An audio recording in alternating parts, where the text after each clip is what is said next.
অন্য সব অপরাধের ব্যাপারে এরকম বলা নেই। তিনি সুবহানাহু ওয়া তাআলা সূরা ইসরার 32 নম্বর আয়াতে বলেছেন, ওয়ালা তাকরাবুজ জিনা, আর জিনার ধারে কাছেও যেও না। কেন? ইন্নাহু, পালকীয়ভাবে হাত ধরে হাঁটা, ফাহিশা, নিশ্চয়ই অশ্লীলতা। ইন্নাহু, নিশ্চয়ই রেল লাইনে ছেলে মেয়ে হাত ধরে কবিতা বলে বলে গান গেয়ে গেয়ে হাঁটা, কানা ফাহিশা, নিশ্চয়ই অশ্লীলতা। লা তাকরাবুজ জিনা, জিনার কাছেও যেও না। কেন? ইন্নাহু কানা ফাহিশা, নিশ্চয়ই এটা অশ্লীলতা। ক্লাসের ভিতরে বসে দুইজন পাশাপাশি বেঞ্চে টিচার বোর্ডে লেখাচ্ছে, একজন একজনের পায়ে পা লাগিয়ে দেওয়া, একজন একজনের হাত ধরা। নিশ্চয়ই কলেজ থেকে বের হয়ে একজন আরেকজনের হাতের ভিতরে এভাবে হাত ঢুকিয়ে দিয়ে এভাবে হাঁটা, কানা ফাহিশা, অশ্লীলতা, অশ্লীলতা, অশ্লীলতা। লা তাকরাবুজ জিনা, কাছেও যেও না। এভাবে মেসেজ করো না, এটা কাছে যাওয়া হয়। এভাবে রেল লাইনে হেঁটো না, পার্কে বসো না, হাতের জিনে এভাবে হেঁটো না, একা কাছে যাওয়া।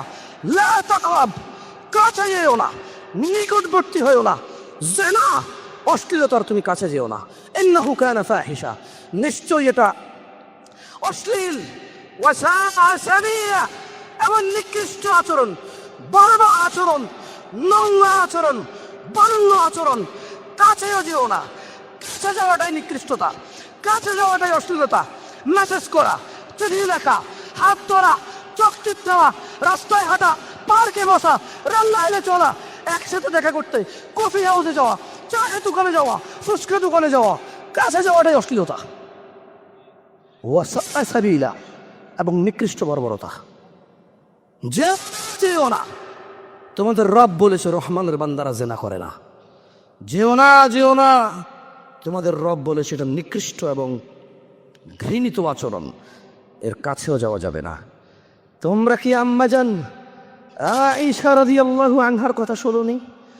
তিনি কি 1450 বছর পূর্বে তোমাকে, তোমার বাপকে, তোমার দাদা, পরদাদা, তোমার 14 গোষ্ঠী, তোমার পূর্বপুরুষ 1450 বছর থেকে তিনি কি বলে যান না? তিনি কি এখনো ডেকে ডেকে বলছে না?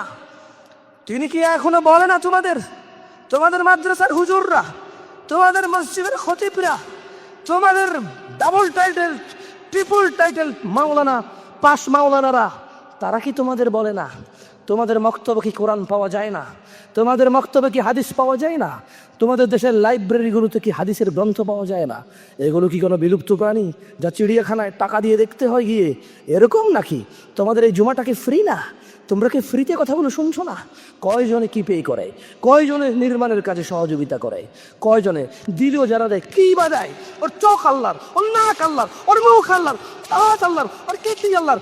ও যে বলে, ও যে খায়, ও যেখান দিয়ে ও সব কিছু টয়লেটে গিয়ে নিজেকে পরিষ্কার, নিজেকে পরিচ্ছন্ন করে আসে, সেটাও তো আল্লাহর দেওয়া জ্ঞান, সেটাও তো আল্লাহর দেওয়া নেয়ামত। যে পানি দিয়েও পরিষ্কার হয়, সেটা তো আল্লাহর দেওয়া। বিনিময়ে সে দিলে কি দিয়েছে আল্লাহকে? আল্লাহর রাস্তায় কি খরচ করেছে সে আল্লাহর সাথে করেছে। আমার কি?